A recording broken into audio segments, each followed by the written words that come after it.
വേഷം മാറി വന്ന ഇന്ദ്രനെ പ്രാപിച്ചതുകൊണ്ടല്ല, ഭർത്താവിന്റെ ഷർട്ട് വിട്ട് ഒരാൾ വന്നാൽ തിരിച്ചറിയാൻ പറ്റാത്തതാണോ ആളാണോ ധർമ്മപത്നി എന്നൊരു ചോദ്യമുണ്ട്. അപ്പം അതുകൊണ്ട് മാത്രമല്ല, ഇന്ദ്രനെ കണ്ടപ്പോൾ ഒരു നിമിഷം മനസ്സ് ചഞ്ചല ചിത്തയായി പോയി എന്ന് പറയുന്നത്. ഒരു നിമിഷം ഭ്രമിച്ചു പോയി. അതുകൊണ്ടാണ് ഗൗതമൻ അവനെ ശപിച്ചത് എന്ന് ഒരു അറിവ് കൂടെ ഉണ്ട്. അത് കഴിയുമ്പോൾ നമ്മുടെ അടുത്തത് ഗർവാണ്. ആറാമത്തെ അവതാരമായ പരശുരാമന്റെ ഗർവ് അടക്കുകയാണ് നമ്മുടെ 7ാമത്തെ അവതാരമായ ശ്രീരാമൻ. അപ്പൊ 6ാമത്തെ അവതാരവും 7ാമത്തെ അവതാരവും തമ്മില് ഒരു കൂടിക്കാഴ്ച. അതുകൊണ്ട് 6ാമത്തെ അവതാരത്തിന്റെ ഗർവ് അടങ്ങുകയും ശസ്ത്രാസ്ത്രങ്ങളെല്ലാം രാമപാദത്തിൽ വെച്ച് അദ്ദേഹം തപസ്സിൽ പോവുകയും ചെയ്യുന്നതോടെ ബാലകാണ്ഡം അവസാനിക്കുകയാണ്.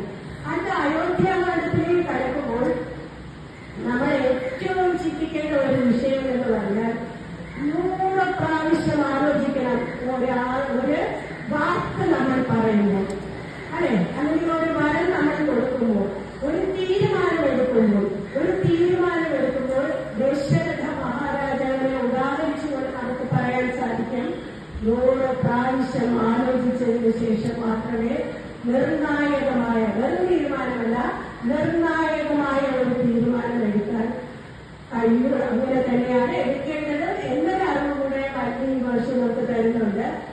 അതായത് പണ്ട് കാലത്ത് രാവണൻ മനുഷ്യനെ വെറും തുച്ഛനായി നിസ്സാരനായി കണ്ടുകൊണ്ടാണ് മനുഷ്യനാണ് എന്നെ കൊല്ലാൻ പോകുന്നത് എന്നുള്ളൊരു ധാരണ അദ്ദേഹത്തിനുണ്ടായത്.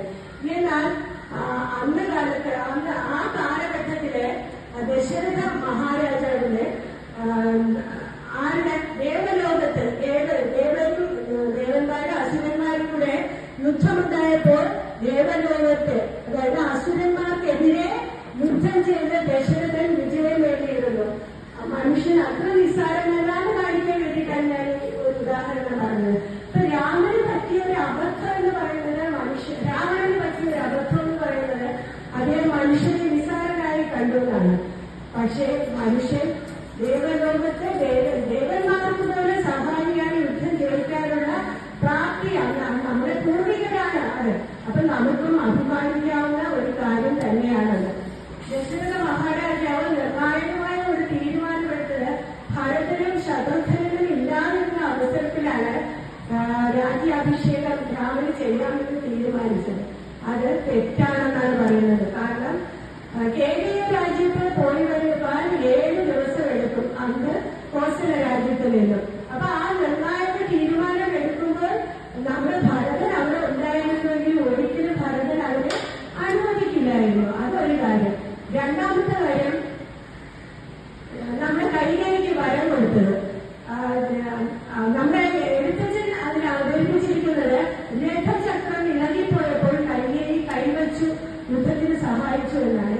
വാൽമീകി രാമായണത്തിൽ പറയുന്നത് യുദ്ധസ്ഥലത്ത് അത്യന്തം ക്ഷീണിതനായ ദശരഥ മഹാരാജാവിനെ വളരെ ബുദ്ധിപൂർവമാണെന്ന് മാറ്റിക്കൊണ്ട് ക്ഷീണവും ഒക്കെ മാറ്റി ഉത്സാഹഭരിതരാക്കി ആശ്വാസവാക്കുകളൊക്കെ പറഞ്ഞ് തിരികെ യുദ്ധത്തിനായി കൊണ്ടുവരുന്നതായിട്ടാണ് ചിത്രീകരിച്ചിരിക്കുന്നത്. ഏതെടുത്താലും നമ്മുടെ കൈകേയിയുടെ ഒരു സഹായം അവിടെ ഉണ്ടായിരുന്നു. കൈകേയി നിമിത്തം ആണ് അന്ന് ദശരഥൻ യുദ്ധം വിജയിച്ചത്. അതുകൊണ്ട് തന്നെ അതിന് സംപ്രീതനായിക്കൊണ്ട് അദ്ദേഹം 2 വരം ചോദിക്കാൻ പറയുകയാണ്. അപ്പൊ കൈകേയി വളരെ സാത്വികയായ ഒരു സ്ത്രീയായിരുന്നു. മന്ദര ഉപദേശിക്കുന്നത് വരെയും അതുകൊണ്ട് തന്നെയാണ് വളരെ സാത്വികയാണെന്ന് അറിഞ്ഞത് കൊണ്ട് തന്നെയാണ് കൈകേയിയുടെ മാതാവ് മുന്നോട്ട് വരുമ്പോൾ കോസലേന്ദ്രത്തിലേക്ക് വരുമ്പോൾ കോസല രാജ്യത്തിലേക്ക് വരുമ്പോൾ ഒരു ദാസിയെ കൂടി മന്ദരയാണ് കൈകേയി എടുത്തു വളർത്തിയത്. കൈകേയിയെ എടുത്തു വളർത്തിയ മന്ദരദാസിക്ക് ഏറെ വയസ്സുണ്ടായിരുന്നു. അമ്മയുടെ ദാസിയായിരുന്നു. അതുകൊണ്ട് തന്നെ അവർക്ക് രാജ്ഞിയെ യുവി എന്ന് വിളിക്കാനുള്ള അവകാശവും കൂടി ഉണ്ടായിരുന്നു എന്ന് പറയുന്നു. അപ്പൊ മന്ദരയെ കാണുന്നത് വരെ കൈകേയി വളരെ സാത്വികയായ ഒരു സ്ത്രീയായിരുന്നു. കൈകേയിയുടെ ദശരഥൻ വളരെ സംപ്രീതനായി 2 വരം ആവശ്യപ്പെടാൻ പറഞ്ഞപ്പോൾ കൈകേയി പറയുന്നു, ഞാൻ എന്റെ കടമ നിർവഹിച്ചതേ ഉള്ളൂ, എനിക്ക് വരം വേണ്ടാന്ന് പറയുന്നുണ്ട്. അങ്ങനെ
കൊടുത്ത് അടി കൊടുത്ത ആ സ്ഥലത്ത് നമ്മുടെ രാമൻ പൊട്ടിച്ചിരിക്കുകയാണ്.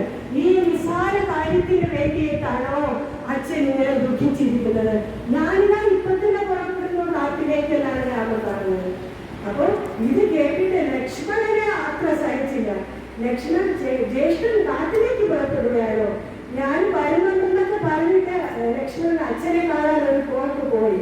അപ്പൊ അച്ഛനോട് കയർക്കുന്ന ഒരു രംഗം വളരെ നാണം കെട്ടു പോകും നമ്മുടെ ദശരഥ മഹാരാജാവ്.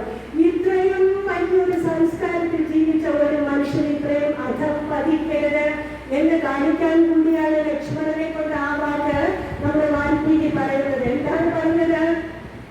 ഭ്രാന്തചിത്തം ജഡം വൃദ്ധം, വിനയോ പ്രഭാഹീനൻ, ഇനിയുണ്ട് വധൂചിതൻ. ഈ 4 വാക്കിലൂടെ ശാന്തേതരം, അത് പ്രത്യേകിച്ച് അർത്ഥം എടുക്കില്ല. ഈ 4 വാക്കിലൂടെ അഭിഷേകിക്കുകയാണ് അച്ഛനെ. ഭ്രാന്തചിത്തം ജഡം, അതായത് കിളവന് ഭ്രാന്താണെന്നാണ് എന്റെ അർത്ഥം. കിളവന് ഭ്രാന്താണ്. ഭ്രാന്തചിത്തം ജഡം വൃദ്ധം, കിളവന് ഭ്രാന്താണ്. ഇന്നയോ വധൂചിതം, പെൺകോന്തനാണ് എന്റെ അച്ഛൻ. ഇന്നയോ പ്രഭാഹീനൻ, നാണം കെട്ടവനാണ് എന്റെ അച്ഛൻ. ഇത്രയും ലക്ഷ്മണനെ കൊണ്ട് പറയിപ്പിച്ചിട്ട് വാൽമീകി മഹർഷി നമുക്കൊരു താക്കീത് തരികയാണ്. നമ്മൾ ഏത് രീതിയിൽ ജീവിക്കണം എന്നുള്ള, മക്കളോട് നമ്മുടെ പെരുമാറ്റം, നമ്മുടെ വിവേകബുദ്ധിയോട് പെരുമാറണം എന്നൊക്കെ ഒരു താക്കീത് ഇതിൽ നിന്ന് കിട്ടുകയാണ്. അത് കഴിഞ്ഞിട്ട് ഇവര് വനത്തിലേക്ക് പോവുകയാണ്.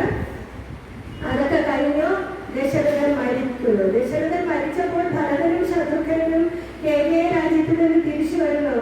എന്റെ അച്ഛൻ എങ്ങനെ മരിച്ചു എന്ന് ചോദിച്ചപ്പോൾ കൈകേയി പറയുകയാണ്, രാമ ലക്ഷ്മണ സീതയെ എന്ന് വിളിച്ചാണ് അച്ഛൻ മരിച്ചത്.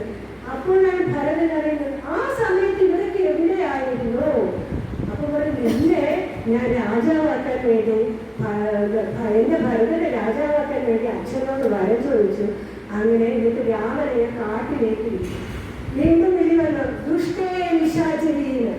അങ്ങനെ 2 പ്രാവശ്യം, അതായത് ഒരു മാതാവ് ഇങ്ങനെ അധപ്പതിക്കാൻ പാടില്ല, ഒരു പിതാവ് ഇങ്ങനെ അധപ്പതിക്കാൻ പാടില്ല എന്നുള്ളൊരു താക്കീതാണ് അവിടെ നിന്ന് കിട്ടുന്നത്. അതിനുശേഷം അച്ഛന്റെ സംസ്കാര കർമ്മങ്ങളെല്ലാം ചെയ്തിട്ട് പോവുകയാണ്. എങ്ങോട്ട്? രാമനെ കാണാൻ പോവുകയാണ്. രാമനെ കാണാൻ പോയപ്പോൾ സങ്കടം സഹിക്കാൻ വയ്യാതെ ഇരിക്കുന്ന രാമൻ 2 തുടർന്നായിട്ട് നമ്മുടെ ഭരതനെ ശത്രുഘ്നെ ഇരുത്തി സാന്ത്വനിപ്പിക്കുന്നു. അവിടെയാണ് ഉദാത്തമായ സോദര ബന്ധം നമ്മൾ കാണുന്നത്. ഉദാത്തമായ സോദര ബന്ധം മറ്റൊരു രാമായണം ഒഴികെ വേറൊരു ഇതിഹാസ കാവ്യത്തിലോ ഒന്നിനും നമ്മൾ കാണാത്ത ഉദാത്തമായ സോദരഭാവം അവിടെ നമുക്ക് കാണുവാൻ സാധിക്കും. അപ്പോ വസിഷ്ഠൻ പറയുകയാണ്, ഭരത ശത്രുഘ്ന കാരണം രാമൻ സാധാരണ ഒരു മനുഷ്യനല്ല, സാക്ഷാൽ മഹാവിഷ്ണുവാണ് എന്നെല്ലാം പറഞ്ഞ് സാന്ത്വനപ്പെടുത്തി അവിടെ നിന്ന് പോകുന്നു. അതോടെ അയോധ്യ കാലം തീരുന്നു. അടുത്തത് ആരണ്യകാലത്തിലേക്കാണ് പോകുന്നത്. ആരണ്യം എന്ന് പറയുമ്പോൾ അറിയാലോ, ഘോരവനത്തിലേക്ക് അവർ പ്രവേശിക്കുന്നതാണ്. അവിടെയാണ് നമ്മുടെ ശൂർപ്പണഖ രംഗപ്രവേശം ചെയ്യുന്നത്. ശൂർപ്പണഖ പഞ്ചവടിയുടെ മുകളിലൂടെ സഞ്ചരിക്കുമ്പോൾ രാമന്റെ പാദം കണ്ട് ആകൃഷ്ടയായി എന്നാണ് പറയുന്നത്. രാമന്റെ മനോഹരമായ പാദം കണ്ട് ശൂർപ്പണഖയ്ക്ക് മോഹം പോലെ രാമന്റെ അടുത്ത് വന്ന് പ്രേമാഭ്യർത്ഥന നടത്തുകയും രാമൻ പറഞ്ഞു, ഞാൻ സന്യാസ വേഷവും ധരിച്ചുകൊണ്ട് അങ്ങോളം ഇങ്ങോളം സഞ്ചരിക്കുന്ന ഒരാളാണ്, എനിക്ക് സാധ്യമല്ല. ഇവളെ സീത എന്റെ ധർമ്മപത്നിയാണ്. ഞങ്ങളുടെ രാജവംശത്തിലെ ഒന്നിൽ കൂടുതൽ പത്നിയാവാം. പക്ഷെ രാമൻ ഏകപാണി, ഏകപാണം, ഏകപത്നി ഈ നിഷ്ഠയിൽ ജീവിക്കുന്ന ഒരാളാണ്. അതുകൊണ്ട് എനിക്കത് സാധ്യമല്ല, നീ ലക്ഷ്മണനോട് പോയി ചോദിക്കും. ലക്ഷ്മണൻ പറഞ്ഞു, എന്റെ സുമിത്ര, എന്റെ അമ്മയ്ക്ക് ഞാൻ വാക്ക് കൊടുത്തിട്ടുണ്ട്, ഞാൻ ജ്യേഷ്ഠനെയും ജ്യേഷ്ഠത്തെയും സംരക്ഷിക്കാൻ വേണ്ടി മാത്രമാണ് കാട്ടിലോട്ട് വന്നത്, അതുകൊണ്ട് എനിക്കും സാധിക്കില്ല. ഇത് രാമന്റെ അടുത്ത് വന്നു. രാമൻ വീണ്ടും പറഞ്ഞു ലക്ഷ്മണനോട്. അങ്ങനെ അങ്ങോട്ടും ഇങ്ങോട്ടും പോയ അവസാനം സീതയെ നോക്കിയിട്ട് ഇവള് കാരണം, ഇവൾ ജീവിച്ചിരിക്കുന്നത് കാരണമാണ് എനിക്ക് രാമനെ കിട്ടാത്തതെന്ന് വിചാരിച്ചിട്ട് സീതയെ ആക്രമിക്കാൻ കൊല്ലാൻ തന്നെ ഒരുങ്ങുകയാണ്. ഈ ഘട്ടത്തിൽ മാത്രമാണ് രാമൻ വിളിച്ചു, ലക്ഷ്മണ എന്ന് വിളിച്ചു. ഉടനെ ലക്ഷ്മണന് മനസ്സിലായി എന്തിനാണ് വിളിച്ചതെന്ന്. കാരണം രാമൻ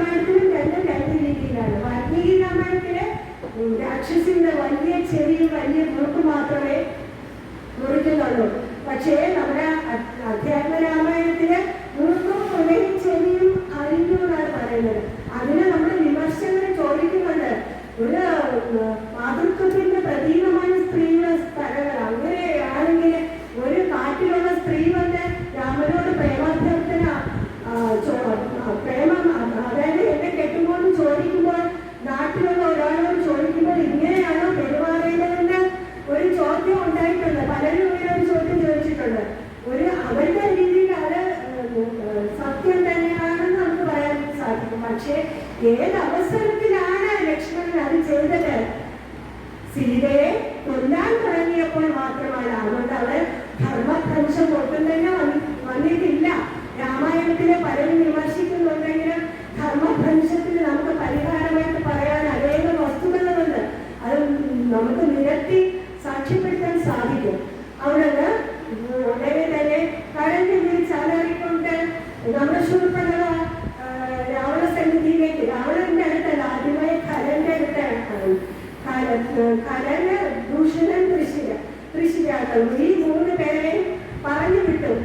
ഈ 3 പേരെയും 14,000 സേനകളെയും 14,000 പേരെയും വെറും 72 മിനിറ്റ് കൊണ്ടാണ് രാവണൻ ഇല്ലാതാക്കിയത്. അപ്പൊ തന്നെ രാവണന് ബോധ്യമായി ശ്രീരാമൻ അത്ര നിസ്സാരനല്ല എന്ന് ബോധ്യപ്പെട്ടു. അദ്ദേഹം മാനസികമായി യുദ്ധത്തിന് തയ്യാറെടുത്തു അറിയും. അതായത് ചേട്ടൻ മോശക്കാരാണെന്ന് അനിയത്തിക്ക് അനിയത്തി മോശക്കാരിയാണെന്ന് രണ്ടുപേർക്ക് പരസ്പരം അറിയാം. അതുകൊണ്ട് അനിയത്തിയെ ചേട്ടന്റെ വീക്ക്നെസ്സിൽ പിടിക്കാൻ വേണ്ടി പോവുകയാണ്. ഞാനിത് പഞ്ചവടിയിലൂടെ പോയപ്പോ അതിസുന്ദരിയായ ഒരു സ്ത്രീയെ കണ്ടു. അത് സീത എന്നാണ് പേര്. കൂടെ 2 ജടാധാരികളും ഉണ്ടെന്ന് പറഞ്ഞു. അപ്പോ അവള് നിനക്ക് യോജിച്ചതാണ്. അവള് കാട്ടിൽ വസിക്കേണ്ടവളല്ല, അവിടെ നമുക്ക് നെല്ലിയിൽ കൊണ്ടുവന്ന് താമസിപ്പിക്കാം എന്ന് പറഞ്ഞ് രാവണനെ പ്രേരിപ്പിച്ച് രാവണനെ പറഞ്ഞു വിടുകയാണ്. അങ്ങനെ രാവണൻ ആ മോഹം വർദ്ധിക്കുകയും രാവണൻ മാരീചനെ പറഞ്ഞു വിട്ട് മാരീചന് സീതയുടെ ഒരു ഭ്രമമുണ്ട്, സീതയ്ക്ക് ഒരു ചിത്തഭ്രമമുണ്ട്. സ്വർണ്ണമാലിന് വലിയ ഇഷ്ടമാണ്. മാരീചനെ വധിക്കുമെന്നായപ്പോഴാണ് ഞാൻ പോവാന്ന് പറഞ്ഞത്. മാരീചനാണ് രാമോ വിഗ്രഹവാൻ ധർമ്മ എന്ന് പറഞ്ഞത്. എന്റെ നാശകാലം അടുത്തു എന്നൊക്കെ പറഞ്ഞു. ഉടനെ ചന്ദ്രഹാസം കൂടിയിട്ട് എനിക്ക് ജീവൻ വേണമെങ്കിൽ പൊട്ടോളാൻ പറഞ്ഞിട്ടാണ് മാനിനെ പിടിക്കുന്നതിന് വേണ്ടി പോയത്. ഇവിടെ വെച്ചാൽ നമ്മുടെ സീതയ്ക്ക് ഒരു ശാപം കിട്ടുന്നത്. ശാപം കിട്ടുന്നതായിട്ട് പറയുന്നില്ല. ആ ശാപത്തിന്റെ ഫലമായിട്ടാണ് സീത നെല്ലിയിൽ അഗ്നിപരീക്ഷണത്തിന് വിധേയയായതെന്നാണ് പറയുന്നത്. കാരണം ലക്ഷ്മണൻ അയാൾ മരിക്കുമ്പോൾ, മാരീചൻ മരിക്കുമ്പോൾ ലക്ഷ്മണാന്ന് വിളിക്കുന്നത് കേട്ടിട്ട് പോകാത്ത ലക്ഷ്മണനെ സീത നന്നായിട്ട് ശകാരിക്കുന്നു. നീ എന്നെ സ്വന്തമാക്കാൻ വേണ്ടിയിട്ട് രാമന്റെ വധം കാണാൻ ആഗ്രഹിക്കുന്നു എന്നൊക്കെ ചോദിക്കുന്നുണ്ട്. ലക്ഷ്മണൻ 2 ചെടിയും പൊട്ടിപ്പിടിച്ചാണ് അത് കേട്ടത്. അതിന്റെ പരിണാമമാണ് സീതയ്ക്ക് അഗ്നി പരീക്ഷണം ഉണ്ടായതെന്നാണ് പറയുന്നത്. അവിടെയൊക്കെ കഴിഞ്ഞിട്ട് രാവണൻ സീതയെ കട്ടുകൊണ്ട് പോകുന്ന രാവണൻ ഇങ്ങനെ അലഞ്ഞു തിരിയുക, മരത്തിൽ കാണുന്ന ചെടികളോടും മരങ്ങളോടും എല്ലാം ചോദിക്കുന്നുണ്ട് സീതയെ കണ്ടുകൊണ്ട്. അപ്പൊ ഇത് കാണുന്നുണ്ട് നമ്മുടെ പാർവതിയും പരമേശ്വരനും. അത് ചോദിക്കുകയാണ്, ഇത് ഏത് ഭ്രാന്തനാണ് ഇങ്ങനെ വിളിച്ചുകൊണ്ട് നടക്കുന്നത്? ഒരു ഭാര്യയെ കഷ്ടമായാൽ ആരെങ്കിലും ഇങ്ങനെ കരഞ്ഞു പിടിച്ച് നടക്കുമോ എന്ന് ചോദിക്കുന്നുണ്ട്. അപ്പൊ പറയാം പരമേശ്വരൻ പറഞ്ഞു, അയ്യോ അത് സാക്ഷാൽ മഹാവിഷ്ണുവാണ്, ഭഗവാൻ എന്തെങ്കിലും ചെയ്യുമ്പോൾ അതിനൊരു പ്രത്യേക കാരണമുണ്ടെന്നൊക്കെ പറഞ്ഞ് എങ്കിൽ പിന്നെ ഞാൻ പരീക്ഷിച്ചു നോക്കാന്ന് പറഞ്ഞു. പാർവതി ദേവി സാക്ഷാൽ സീതയായിട്ട് കാരണത്തിൽ ഒരിടത്ത് രാമന്റെ മുന്നിൽ പ്രത്യക്ഷപ്പെടുകയാണ് ചെയ്യുന്നത്. ഉടനെ രാമൻ പറയുകയാണ്, അമ്മ എന്താണ് ഇവിടെയെന്ന്. രാമനെ വേഷമാറി വന്നാലൊന്നും ഒരു കാര്യമല്ല, ധർമ്മപത്നിയെ മനസ്സിലാക്കാനുള്ള ബുദ്ധിയുണ്ട്, അതിലേക്ക് പറ്റിയതുപോലെയല്ല. ഉടനെ രാമൻ ചോദിച്ചു, അമ്മ എന്താ ഇവിടെയെന്ന്. അങ്ങനെ ആ പരീക്ഷണം പാടിപ്പോയി എന്നാണ് പറയുന്നത്. അവിടെ നമ്മൾ കിഷ്കിന്ധയിലോട്ട് വരികയാണ്. അതാണ് രാമായണത്തിൽ അത് പറയുന്നത്. ആ ഒരു പരീക്ഷണം പറയുന്നത് അതാണ്. 2 കൂടെ ഇടകലൊക്കെയാണ് പറയുന്നത്. കിഷ്കിന്ധ കാണ്ഡത്തിലോട്ട് പോകുമ്പോഴത്തേക്ക് കിഷ്കിന്ധ നമുക്കറിയാം, വാനരന്മാരെ നിസ്സാരന്മാരെന്ന് കരുതുന്ന വാനരന്മാരെ വെച്ച് വലിയ ഒരു സേന ഉണ്ടാക്കാനുള്ള പുറപ്പാടാണ്. സുഗ്രീവനും നമ്മുടെ രാമനും തമ്മിലുള്ള അതിഗാഠമായ സൗഹൃദം അവിടെ ഉടലെടുക്കുകയാണ്. അങ്ങനെ കിഷ്കിന്ധാകാണ്ഡത്തിൽ ഏറ്റവും പ്രധാനം എന്ന് പറയുന്നത് ഭാര്യയും രാമനും തമ്മിലുള്ള യുദ്ധമാണ്. അല്ലെ, പലരും ചോദിക്കുന്നു, ഒളിഞ്ഞു നിന്നും അമ്പെയ്യുന്നത് ധർമ്മനീതിയാണോ എന്ന് വിമർശകർ പലരും ചോദിക്കുന്നു. ആദ്യമായിട്ട് ചോദിക്കുന്നതല്ല, ഭാര്യ തന്നെ രാമനോട് നേരിട്ട് ചോദിക്കുകയാണ്, ഒളിഞ്ഞാൽ മാത്രം ധർമ്മിഷ്ഠനല്ലല്ലോ രാമൻ എന്ന് ഞാനിപ്പോൾ കാണുന്നു എന്ന് ഭാര്യ പറയുന്നുണ്ട്. അപ്പൊ അങ്ങനെ ഒരു ചോദ്യം വരുമ്പോൾ നമ്മൾ ആരെങ്കിലും അത് ന്യായമല്ലേ എന്ന് ചോദിച്ചു പോകും അല്ലേ? പക്ഷേ അല്ല, അമ്മയെ നമുക്ക് ന്യായീകരിക്കാൻ ഒരുപാട് കാരണങ്ങളുണ്ട്. ഭാര്യയെ അതിന് അർഹിക്കുന്നു എന്നാണ് രാമൻ പറഞ്ഞത്. പറയുന്നത്. കാരണം നീ നിന്റെ ജ്യേഷ്ഠനെ സംശയിച്ച് നാട് വരുത്തി. അത് നിന്നെ വധിക്കാൻ ഒരു കാരണമല്ല. നീ നിന്റെ ജ്യേഷ്ഠന്റെ ഭാര്യയെ മാനഭംഗപ്പെടുത്തി നീ ഭാര്യയായിട്ട് വാഴിക്കുന്നു അല്ലെ. അത് ജ്യേഷ്ഠന്റെ ഭാര്യ എന്ന് പറഞ്ഞാൽ പുത്രിക്ക് സമമാണ്. പുത്രിക്ക് സമമാണ് ജ്യേഷ്ഠന്റെ ഭാര്യ. അപ്പൊ ജ്യേഷ്ഠന്റെ ഭാര്യയോട് അത് ചെയ്തത് നിന്റെ മരണകാരണത്തിന് ഉതകുന്ന ഒരു കാര്യം തന്നെയാണ്. അതുകൊണ്ടാണ് നിന്നെ ഞാൻ വധിക്കുന്നത്. ഞാൻ ദശരഥ മഹാരാജാവിന്റെ പുത്രൻ, കോസല രാജ്യത്തിലെ രാജകുമാരനാണ്. എനിക്ക് അതിനുള്ള അവകാശമുണ്ട്. എന്റെ കോടതിക്ക് അവകാശമുണ്ടെങ്കിൽ അങ്ങനെ രാജാക്കന്മാർക്ക് അതിനുള്ള അവകാശമുണ്ട്. അതുകൊണ്ടാണ് ഞാൻ നിന്നെ വധിക്കുന്നതെന്ന് പറഞ്ഞു. ഉടനെ പശ്ചാത്താപത്തോടുകൂടി സുഗ്രീവനോട് പറയുന്നത് നീ രാജ്യമാക്കണം, അങ്ങനോട് പറയുന്നത് വിവേചന അനുസരിക്കണം. അതൊക്കെ കഴിഞ്ഞിട്ട് സുഗ്രീവൻ കൊടുത്ത വാക്ക് പാലിക്കാതെ സുഖബോധമുള്ളവരായി കഴിയുന്ന ഒരു അവസരത്തിൽ രാമൻ പറയുന്നു, ഇഷ്ടജനങ്ങളെ മറക്കുന്ന ദുഷ്ടന്മാരിൽ മുൻപനാണ് നമ്മുടെ സുഗ്രീവൻ എന്ന് പറയുന്നുണ്ട്. അപ്പൊ ഇഷ്ടജനത്തിന് കൊടുത്ത വാക്ക് പാലിക്കാത്തതിന് ഉള്ള ഒരു സങ്കടം അവിടെ നമുക്ക് കാണാം. കോപാകുലനായിട്ട് അടുത്ത ലക്ഷ്മണൻ അവിടെ എത്തിച്ചേരുന്ന കാഴ്ചയാണ് നമ്മൾ കാണുന്നത്. അവിടെയും താര അനുനയിപ്പിക്കുകയാണ് ചെയ്യുന്നത്. താരന്റെ മഹത്വം വീണ്ടും വരുന്നു. താര ഒരു നല്ലൊരു അനുനയക്കാരിയായിട്ട് അവിടെ നിന്ന് പ്രവർത്തിക്കുന്നു. വീണ്ടും എല്ലാവരും ചേർന്ന് ഹനുമാനെ ഒരു വരമുണ്ടല്ലോ, ഹനുമാന്റെ നന്മകളെ ഉദ്ധരിക്കണമെങ്കിൽ ഹനുമാനെ ഇങ്ങനെ പുകഴ്ത്തി എടുക്കണം. അതുകൊണ്ട് ഹനുമാനോട് പറയുന്നത് നിനക്ക് 100 യോജന ചാരാൻ സാധിക്കുമെന്നൊക്കെ പറഞ്ഞ് അതൊരു കൂടിയാലോചന നടക്കുന്നു. അടുത്ത സുന്ദരകാണ്ഡത്തിലോട്ട് സുന്ദരകാണ്ഡത്തിലെ സുന്ദരൻ എന്ന് പറയുന്നത് ഹനുമാനാണ്. അത് ഒരു ആരും യോജിക്കാത്ത ഒരു കാര്യമാണ്. സുന്ദരൻ എങ്ങനെ ഹനുമാനാകുമല്ലോ. ഹനുമാൻ സുന്ദരനായതുകൊണ്ട് രൂപം കൊണ്ട് മാത്രമല്ല പ്രവൃത്തി കൊണ്ടും കൂടെയാണ് സുന്ദരനായത്. അങ്ങനെ അവിടെ ചെല്ലും. അവിടെ മാത്രം നമ്മുടെ ഹനുമാന്റെ വാനര വികൃതി കാണാൻ സാധിക്കുന്നു. ലങ്കാലക്ഷ്മി വഹിക്കുന്നു, ലങ്കാലക്ഷ്മിക്ക് ഒരു കട്ട് കൊടുക്കുന്നു, മോക്ഷം കൊടുക്കുന്നു, അതിക്രമങ്ങളെല്ലാം കാട്ടി എല്ലാവർക്കും ജ്ഞാനസാരെല്ലാം കാട്ടി വീണ്ടും കണ്ടെത്തിയ വിവരം അറിയിക്കാൻ ഇവിടെ വരുന്നു. അടുത്ത യുദ്ധകാലത്തിലേക്ക് പോകുന്നു.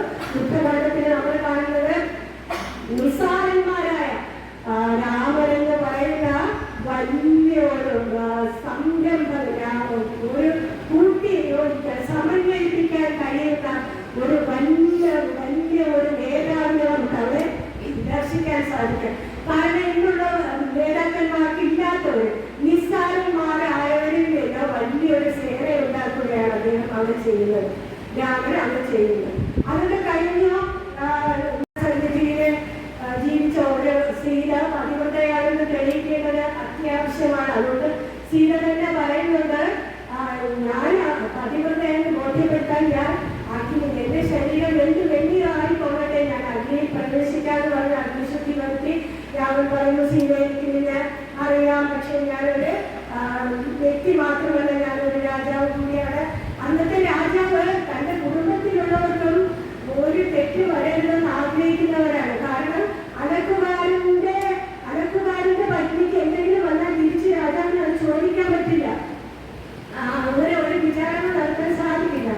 അതുകൊണ്ട് അവിടെയും കഴിഞ്ഞു തിരിച്ച് കൊട്ടാരത്തിലെത്തുന്നു. അത് കഴിഞ്ഞിട്ട് ഉത്തരകാണ്ഡം എഴുതി ചേർത്തത് ഭവഭൂമി എന്നാണ് പറയുന്നത്. വാൽമീകി അല്ലാത്ത അഭിപ്രായമുണ്ട്. ഉത്തരരാമായണത്തിൽ രാവണാദികളുടെ ജനനവും മറ്റു കാര്യങ്ങളെല്ലാം പറഞ്ഞതിന് ശേഷം പരിത്യക്തയായ സീതയെയും ലവകുശവന്മാരെയും നമ്മൾ കാണുന്നു. അപ്പോഴാണ് വാൽമീകി കൊട്ടാരത്തിൽ വരുന്നതും രാമനോട് പറയുന്നതും 1001 തപം ചെയ്ത് എന്റെ തപസ്സിക്ക് മുഴുവനും ഇല്ലാതായിക്കൊള്ളട്ടെ എന്നൊക്കെ പറയുന്നതും അവിടെ വീണ്ടും ഒരു കൂടിയാലോചന നടക്കുന്നു. അതായത് ചാരന്മാർ ചെന്ന് പറയുന്നു, സീതയെ കുറിച്ച് അപവാദം കേൾക്കുകയാണ്. അങ്ങനെ 4 സഹോദരന്മാരെ വെച്ച് വരുത്തുന്നു. 4 സഹോദരന്മാരും കൂടെ കൂടിയാലോചിച്ച് നിങ്ങൾ എന്റെ ഒപ്പം നിൽക്കണം, ഞാനിത് പ്രജാതിഥ അനുസരിച്ച് ചെയ്യുന്നതാണ്, നിങ്ങൾ അങ്ങനെയാണെങ്കിൽ നിങ്ങൾ എതിർക്കുകയാണെങ്കിൽ നിങ്ങൾ എന്റെ സഹോദരന്മാരെന്താണെന്ന് പറയുന്നു. ഉടനെ തന്നെ എല്ലാവരും കൂടിയാലോചിച്ച്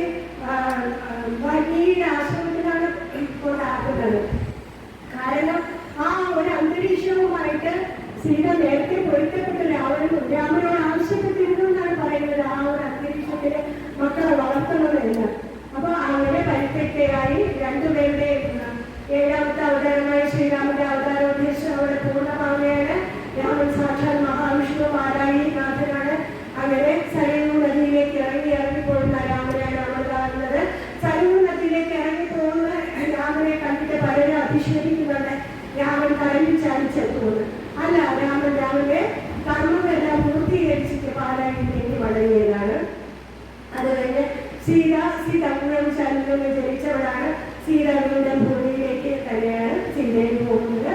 അങ്ങനെ രാമായണ മനോഹരമായ ആധികാരികളുടെ പൂർണ്ണമാവുകയാണ്. രാമായണത്തിൽ നിന്ന് നമ്മൾ പഠിക്കേണ്ട പാഠങ്ങൾ: ഒരു രാജാവ് എങ്ങനെയായിരിക്കണം, ഒരു സഹോദരൻ എങ്ങനെയായിരിക്കണം, ഇതൊക്കെയാണ്. ഒരു പത്നി എങ്ങനെയായിരിക്കണം, ഇങ്ങനെയുള്ള ഒരു രാജാവ് പാലിക്കേണ്ട ധർമ്മം എങ്ങനെ പരിപാലിച്ചു പോകണം, ഇങ്ങനെയൊക്കെയുള്ള കാര്യങ്ങളാണ് രാമായണത്തിൽ നിന്ന് നമ്മൾ കേട്ടത്. കാവ്യം സുഖേയം എഴുത്തച്ഛന്റെ രാമായണത്തെ കുറിച്ച് പറയുന്നുണ്ട്. കാവ്യം സുഖേയം കഥരാഘവീയം കർത്താവ് ആചാര്യനാണ്. പിന്നെയോ ചൊല്ലുന്നതോ ഭക്തിമയം, അത്രയ്ക്ക് പ്രാധാന്യം കൊടുക്കുന്നതാണ്. ഭക്തിമയസ്വരത്തിൽ ചൊല്ലുന്നതോ ഭക്തിമയസ്വരത്തിലെന്ന് പറയുന്നുണ്ട്. ഒരു തർക്ക വിഷയമുണ്ട്. രാമായണം എപ്പോഴും വായിക്കാവുന്നതാണ്. അതായത് എഴുത്തച്ഛൻ തന്നെ ഇത് പറയുന്നുണ്ട്. ബ്രഹ്മഹത്യാ പാപം ചെയ്യുന്നവർക്കും മാതൃഹത്യ ചെയ്യുന്നവർക്കും അറിയാത്തതല്ല രാമായണം എന്ന് പറയുന്നത്. അതിനൊക്കെ കുറെ നാളത്തേക്ക് മുമ്പ് എഴുത്തച്ഛൻ എഴുതി വെച്ചിട്ടുണ്ട്. ഏതിനാണ്? ഹരിനാമകീർത്തനത്തിൽ എഴുതി വെച്ചിട്ടുണ്ട്. എല്ലാവർക്കും അറിയാവുന്ന കാര്യം തന്നെയാണ്. അപ്പൊ രാമായണം ഏത് സമയത്ത് എപ്പോഴും അതിനെ നമ്മൾ ശ്രീരാമകൃഷ്ണ പരമഹംസൻ ഒരു കഥ പറയുന്നുണ്ട്. അതായത് ഒരു മനുഷ്യൻ വിസർജനം ചെയ്തുകൊണ്ടിരിക്കുന്ന സമയത്ത് നമ്മുടെ ഹനുമാന് അതിവേഗത്തിൽ പാഞ്ഞു പോകുന്ന സമയത്ത് രാമരാമ എന്നുള്ളൊരു ശബ്ദം കേൾക്കുന്നു. ഉടനെ തന്നെ ഹനുമാൻ ഇത് എവിടെന്നാ ഹനുമാന് രാമശബ്ദം കേട്ടാൽ അറിയാമല്ലോ ഉണ്ടാകുന്ന ഒരു ഭക്തി എന്ന് പറയുന്നത്. ഇത് എവിടെന്നാണെന്ന് നോക്കുകയും അടുത്ത് പോകുമ്പോൾ അയാൾ വിസർജനം ചെയ്യുകയാണ് കണ്ടത്. ഒറ്റ അടി വെച്ച് ചെവിട്ടത്ത് അടി വെച്ച് കൊടുത്തിട്ട് ഹനുമാൻ ശ്രീരാമ സന്നിധിയിൽ പോകുമ്പോൾ ചെവിട്ടത്ത് പാടിങ്ങനെ പതിഞ്ഞു കിടക്കുന്നുണ്ട്. പതിഞ്ഞു കിടന്നപ്പോൾ അദ്ദേഹം ചോദിക്കുകയുണ്ടായി. ഹനുമാൻ ചോദിക്കുന്നു, എന്താ പ്രഭുവിന്റെ ചെവിട്ടത്ത്? അത് എന്റെ ഒരു ഭക്തനെ ഇതുപോലെ എന്റെ രാമ എന്റെ മന്ത്രം പറഞ്ഞുകൊണ്ടിരുന്നപ്പോൾ വേറൊരാൾക്ക് അത് ഇഷ്ടപ്പെട്ടില്ല, അയാൾ അടിച്ചതാണെന്ന് പറയുന്നത്. അപ്പോൾ ആരാണെന്ന് പറയും, ഞാൻ ഇപ്പൊ തന്നെ അയാളെ വകവെടുത്തുള്ളൂ, അത് നീ തന്നെയാണ് ചെയ്തതെന്ന് പറയുന്ന ഒരു രംഗം കൂടിയുണ്ട്. അത് ഹനുമാനാണ് രാമഭക്തി ഇത്രയും പ്രചരിപ്പിച്ചതെന്ന് പറയാം. ഇനി പറയാനാണെങ്കിൽ ഇന്നില്ല. ഈ 20ാം നൂറ്റാണ്ടിൽ നമ്മൾ കണ്ട ഏറ്റവും വലിയ രാമഭക്തൻ എന്ന് പറയുന്നത് മഹാത്മാഗാന്ധിയാണ്. അദ്ദേഹത്തിന്റെ രാമൻ എന്ന് പറയുന്നത് അമ്പും ഇന്നും ധരിച്ച രാമനല്ല. പിന്നെയോ നിരാമയനും നിർമ്മമനും സത്യധർമ്മമൂർത്തിയുമായ രാമനെയാണ്. അദ്ദേഹം മരിക്കുമ്പോൾ പോലും ഹേ റാം എന്ന് പറഞ്ഞിട്ടാണ് മരിക്കുന്നത്. 20ാം നൂറ്റാണ്ടിലെ ഏറ്റവും വലിയ ഭക്തൻ എന്ന് പറയുന്നത് ഗാന്ധിജി, മഹാത്മാഗാന്ധി തന്നെയാണ്. അത് പറയാതെ വിട്ടുപോയാൽ സ്വാതന്ത്ര്യദിനം ആഘോഷിച്ചിരിക്കുന്ന ഈ വേളയിൽ അതൊരു മോശം കാര്യമായിട്ട് എനിക്ക് തോന്നുന്നു. അതുകൊണ്ട് പറഞ്ഞതേ ഉള്ളൂ. അപ്പൊ നമുക്ക് മതിയാക്കാം അല്ലേ? എല്ലാവർക്കും രാമായണത്തിന് അധിഷ്ഠിതമായ ഒരു ജീവിതം നയിക്കാൻ സാധിക്കട്ടെ.